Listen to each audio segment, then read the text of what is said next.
नमस्कार सांग माने जय जगन्नाथ। आज आम रामनवमी विषय किसी जानिबा। तांको जन्म केउं दिन होइथिला, तांकर पूजा किपरि करा जीवो, घरे किपरि पूजा करिवे सही विषय जानिबा। श्रीराम नवमी हिंदू मानकर एक पवित्र पर्व रूपे मानि थांती। मर्यादा पुरुषोत्तम श्री रामचंद्र चैत्र मास शुक्लपक्ष नवमी तिथि रे जन्मग्रहण करथिले। सेथिबाई पुरुषोत्तम श्री रामचंद्रंकर जन्मदिन को रामनवमी भावे समग्र भारत वर्ष में महाआडंबर और भक्ति भाव में पालन करिथांती। हिंदू शास्त्र अनुसार संसार को पापरु मुक्ति करने और धर्मर प्रतिष्ठा और रावणर बद्ध करने सृष्टि को रक्षा करने श्रीकृष्ण राम अवतार नहीं धरापृष्ठ को आविर्भाव होई थिले। श्रीकृष्णंकर 10 अवतार रामंक अवतार सप्तम अवतार। हिंदू संप्रदायर लोक माने श्रीरामंक उत्सव को रामनवमी दिन पालन करी आसुछंती।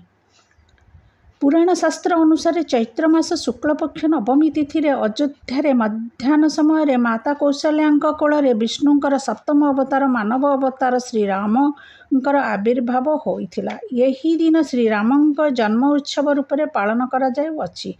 चलित वर्ष 2025 मसीहा अप्रैल 6 तारिख रे पड़ुछि। श्रीरामचंद्रंकर जन्म उत्सव सहित वासंतिक दुर्गा नवमी पूजा मध्य सही दिन पड़ुछि। जेउ माने नवरात्रि करूछनी से माने मांकर नवमी पूजा करी 9टी कन्या को मां स्वरूप भावी पूजा करी तांको टीका लगाई तांको पाद धोई तांको पादरे अलता लगाई तांको खाइबा को देई से माने मां स्वरूप भावी तांको पूजा करिथांती। सेही दिन रामचंद्रंकर पूजा मध्य करिथांती। पुरुषोत्तम श्रीराम दिन रे जन्म होइथिले तेणु तांकर पूजा दिन समय रे हब।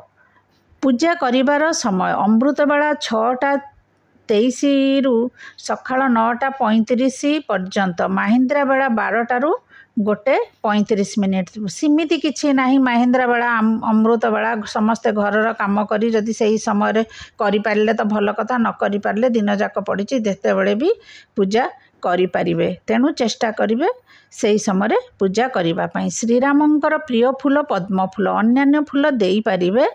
प्रिय प्रसाद होछि खीरी। खीरी फल मध्य भोग करि पारिबे। घरे पूजा करिवे नहले मंदिर जाई पूजा करि पारिबे। सेही दिन सकाळु उठी सकाळर नित्यकर्म सारिबे। प्रथमे सूर्य को पानी देबे, चौरा पूजा करिबे। प्रथमे कलश स्थापन करिबे। कलश तले धान चाउल नहेले फूल देबे। कलशरे पैड वस्त्र पैता देबे। चंदन सिंदूर लगाइबे, फूल देबे। तापरे श्रीरामंक नाम नहीं संकल्प करिबे। घरे गोटिए आस्थान रखिबे।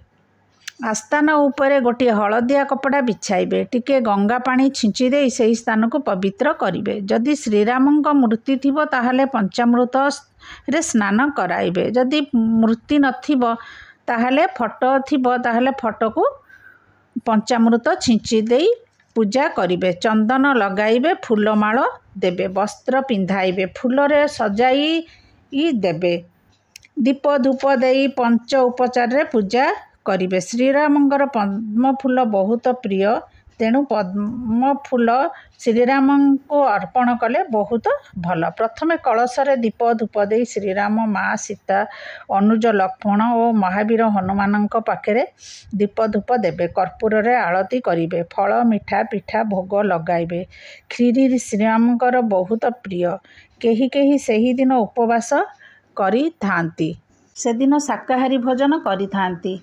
केही केही फल खाई भक्ति भाव में उपवास मध्य करि थांती। घरे घरे से दिन स्वादिष्ट खाद्य प्रस्तुत करि थांती। रामनवमी दिनटी बहुत शुभ दिन।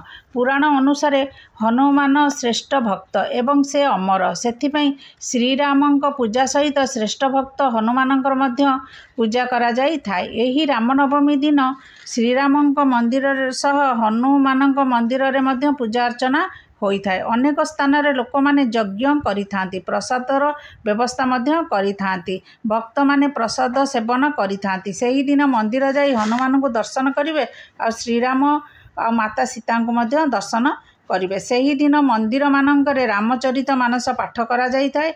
घरे पाठ कले भल। सुंदराकांड पाठ करिवे। दिन जाक ओम श्रीराम जय श्रीराम कहिवे। जय जगन्नाथ। नमस्कार।